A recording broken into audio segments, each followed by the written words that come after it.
है। तो इस साइड में हम लोग को क्या फायदा होगा, ध्यान से समझिए। रियलिटी ये है कि अभी के वक्त में, एट टाइम प्रेजेंट में, चाइना हमसे पैसा, लॉजिस्टिक, टेक्नोलॉजी, हथियार, संख्या, हर चीज में ज्यादा है। हमारे पास राफेल जैसे जहाज भी खरीद के आते हैं। ड्रोन दुनिया में सबसे ज्यादा चाइना बनाता है, हमारे पास शादी ब्याह वाले भी ड्रोन नहीं है। तो अभी के वक्त में चाइना से उलझना समझदारी नहीं है। देखिए, वक्त आने पर आप हाथी को भी गिरा सकते हैं, लेकिन उसका वेट कीजिए। लेकिन जब चाइना ये सोचेगा कि उसको ताइवान पर कब्जा करना है, तो उसकी ज्यादातर फौज इस साइड में इन्वॉल्व रहेगी, क्योंकि इधर नाटो सेना आ जाएगी, अमेरिका आ जाएगी, ये वगैरह आ जाएंगे। यही सबसे बेस्ट मौका रहेगा भारत को कि इस साइड से पीओके कब्जा कर ले, क्योंकि चाइना दो फ्रंट पर नहीं लड़ सकता है, कंफर्म है। चाइना के लिए फर्स्ट प्रायोरिटी रहेगी ताइवान को कब्जा करना। इसी वक्त अगर हम पीओके पर हमला करके ये लेते हैं, तो उस वक्त चाइना पाकिस्तान को मरते छोड़ देगा, ये गारंटी। इसलिए उसने उसको डुप्लीकेट हथियार भी दे रखे हैं और सीधे कह देगा हम क्या कर सकते हैं यहाँ पर। और अगर एक बार में पीओके आ गया, तो भैया ये सीपीईसी जो सड़क है, ये चाइना से कनेक्टिविटी टूट गया, ससुरे ग्वादर बंदरगाह तुम्हारा काम खत्म। अब तुमको ग्वादर बंदरगाह के लिए घूम के आना पड़ेगा। यहाँ हमारा अंडमान निकोबार है, तुम्हारा खूब अच्छा से परछावन किया जाएगा, थूर थार के मुंह हाथ यहाँ से। भारत इसके लिए तैयारी भी कर रहा है। भारत ने क्या किया है, अपने साइड यहाँ पर कर्नाटक के कारवार में बहुत बड़ा नेवल बेस बना रहा है, एशिया का सबसे बड़ा नेवल बेस, और एक विशाखापट्टनम में इधर में। अब इन दोनों की खासियत समझिए। पहले नेवल बेस कारवार का समझते हैं, फिर विशाखापट्टनम का समझते हैं। देखिए, कारवार में ऑपरेशन सी बर्ड, जो प्रोजेक्ट सी बर्ड है, प्रोजेक्ट सी बर्ड के तहत वहां सबसे बड़ा नेवल बेस बनाया जा रहा है। वहां नौसेना की जहाजें आएंगी, लंगर डालेंगी, वहां एमुनेशन, हथियार, फ्यूल, रडार रिपेयरिंग, हर चीज करेंगे। इतना बड़ा नेवल बेस होगा, ये एशिया में सबसे बड़ा डोमिनेट करेगा यहाँ पर। और ये पश्चिम साइड में है, तो पाकिस्तान इधर से चूचा नहीं करेगा। साथ में इधर विशाखापट्टनम में, इधर तो हो गया कारवार वाला में, इधर विशाखापट्टनम से लगभग 150 किलोमीटर दूर रामबीली में भारत जो है अपनी पनडुब्बियों को छुपा के रखने के लिए पहाड़ के अंदर खोद दिया। पनडुब्बी, अब यहाँ अंदर कौन जा रहा है किसी को नहीं दिखेगा, पनडुब्बी अंदर अंदर आएगी, घुस जाएगी। और इसके अंदर 6 पनडुब्बियों को रखने की व्यवस्था। देखिए, एक यहाँ दिख रही है, 2 यहाँ, 3 यहाँ। ये पनडुब्बी छोटी मोटी नहीं होती है, ट्रेन की साइज की होती है सर। ट्रेन समझते हैं ना, जो रेलगाड़ी उतना बड़ा बड़ा होती हैं सब, और पानी के अंदर चलती हैं सब। अब साइलेंट किलर बोला जाता है। तो रामबीली में हम ऐसे पनडुब्बियों को छुपा सकते हैं। चाइना भी इस पर बहुत पहले से तैयारी कर रहा है। चाइना ऐसे 6 नेवल बेस यहाँ बना लिया है, जिसका सबसे बड़ा नेवल बेस हेनान प्रायद्वीप में, या जो है उसका यूलिन नेवल बेस है। देखिए, यूलिन नेवल बेस में यहाँ एक पानी वाली जहाज खड़ी है, यहाँ खड़ी है। आप यहाँ अगर ध्यान से देखेंगे तो एक पनडुब्बी जाती हुई दिखाई दे रही होगी यहाँ से। ये पनडुब्बी इसके अंदर घुस जाएगी यहाँ पे, अंदर अंदर पता नहीं चल पाता है यूलिन नेवल बेस। हालांकि ससुरा चाइना कितना छुपा है, तो जब हमारा पता चल जाता है तो हमारी सेना को नहीं पता चलेगा, नहीं हो पता रहेगा तो बता तो दिए रहे। इन सब को देखते हुए हमारे तीनों सेनाओं के जो चीफ हैं, चीफ ऑफ डिफेंस स्टाफ, इनके अंडर में थल सेना, वायुसेना, नौसेना, तीनों को ये एडवाइस दे सकते हैं। ये एक तरह का एडवाइजरी बोर्ड होती है, ये तीनों के लिए डिसीजन ले सकते हैं। यहाँ पर इन्होंने कहा है कि देखिए, हमारी थल सेना, वायुसेना, नौसेना, ये 3 सेना से अब काम नहीं चलने वाला है। अब हमें और एडवांस बनना है, और कोई सेना। तो आप कहेंगे ये कौन सेना है, तो ये एक और मेरी टाइम कमांड बनाना चाहते हैं। मेरी टाइम कमांड का काम क्या होगा कि भारत के समुद्र में क्या हो रहा है, क्या नहीं हो रहा है, ये सारी जानकारी जुटाने का काम, केवल जानकारी जुटाने का काम मेरी टाइम कमांड के पास होगा। नेवी से हट के इसे बनाया जाएगा। उसके पास एडवांस किस्म के रडार होंगे, हेलीकॉप्टर में रडार लगाए जाएंगे, एवॉक्स जहाजें लगाई जाएंगी, बहुत बड़े आकार के कोस्टल एरियाज में हमको OTH radar, over the horizon radar लगाया जाएगा, जिससे पूरी एरिया पे निगरानी हो। और युद्ध के वक्त में नेवी आएगी। अब आप कहेंगे ये कौन मैटर है, देख बबुआ, प्रैक्टिकली समझाते हैं। जब आप बीमार पड़ते हैं तो डॉक्टर आपकी बीमारी का पता नहीं करता है, वो जांच के लिए जांच घर में भेज देता है।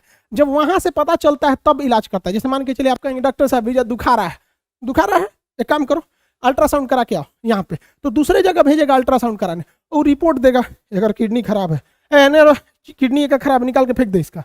तो डॉक्टर क्या करेगा, किडनी फेंक देगा इसका, निकाल के एक किडनी पे चले यहाँ पे। तो वही काम होगा अब। हमारी नौसेना केवल काटने का काम करेगी और पता करने का काम, काटना किसको है, थूरना किसको है, ये करेगी मेरी टाइम कमांड। तो बाहर भैया बिपिन रावत जी बहुत बहुत बहुत बहुत बढ़िया काम किए यहाँ पर।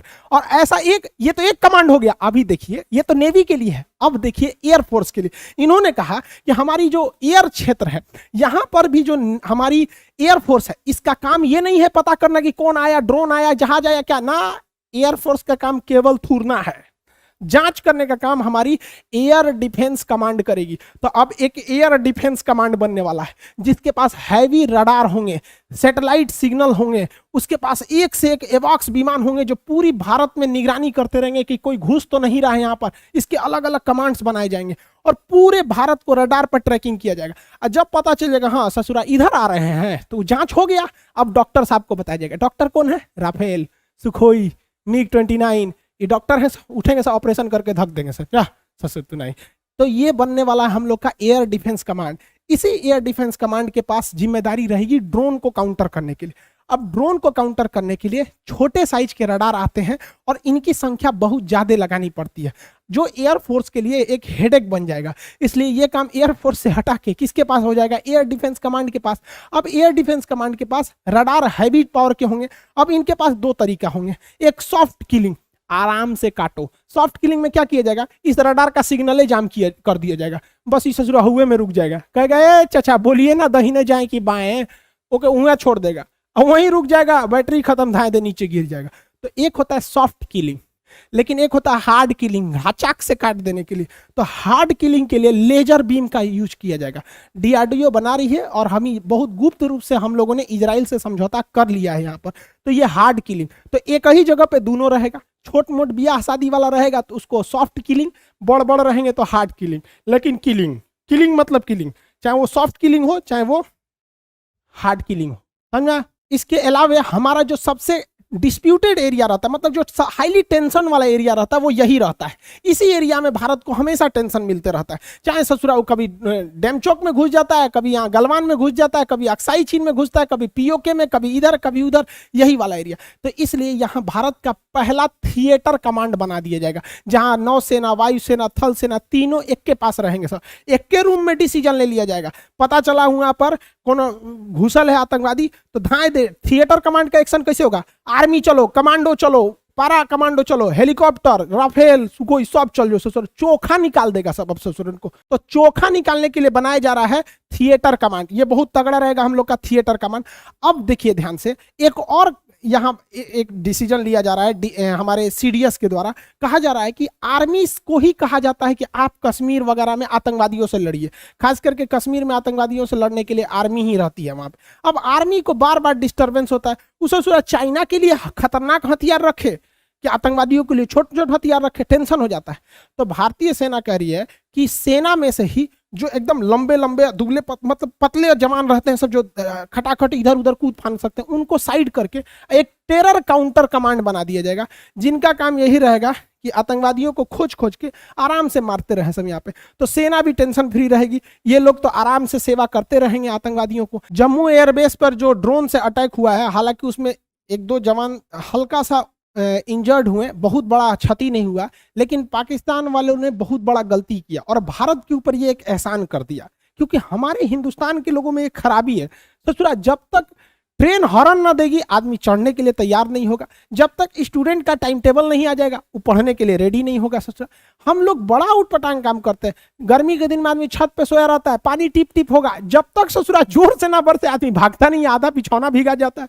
वैसे ही हम लोग हिंदुस्तान में भी जब तक कोनो कांड ना हो जाए हम लोग तैयारे नहीं होते हैं। और पाकिस्तान वालों ने एगो छोटा सा चिटपुटिया वाला बम फोड़ के जम्मू एयरबेस पर कांड कर दिया।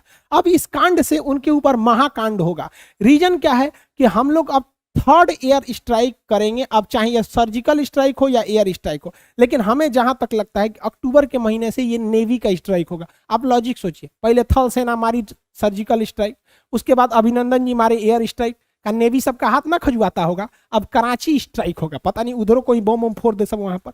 तो ये 15 अगस्त के बाद ऐसी संभावना है।